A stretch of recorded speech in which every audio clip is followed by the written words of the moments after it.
ونحن كمؤسسة بخشين الخيرية في كردستان العراق ئێمە وەکو دەستگای خێرخوازی بەخشین لە کوردستانی عێراق خۆشحاڵین لەم هەوڵەدا چاومان پێتان بکەوێت. سوپاسی هەموو ئەوانش دەکەین کە هاوکارمان بوون لە هاوکاریکردنی ئێوە لەم ئاهەنگە پیرۆزەدا. برایان و خوشکانی نەخۆش و بریندار، ئێوە دەزانن کە نەخۆشان و برینداران خۆشەویستی خوددان و خی گەورە لە قورئانی پیرۆزدا بەو نەخۆش و بریندارانەیدا هەڵداوە کە ئارام لەسەر ناڕەحەتیەکانیان دەگرن.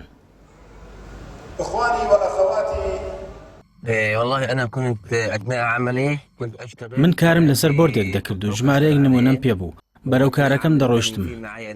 دوو کوڕی مامم لەگەڵدا بوون. لە ڕێگادا فڕۆکەکانی سوپای زایانی بە موشک بردومانیان کردین. ئەوانی لەگەڵمدا بوون شەهید بوون. منیش هەردوو قاچم پەڕی. من خێزانم هەیە لە غەزە دەژین و بارودۆخەکە زۆر کارە ساتبارە و ناتوانم بەو شێوەیە بژیم.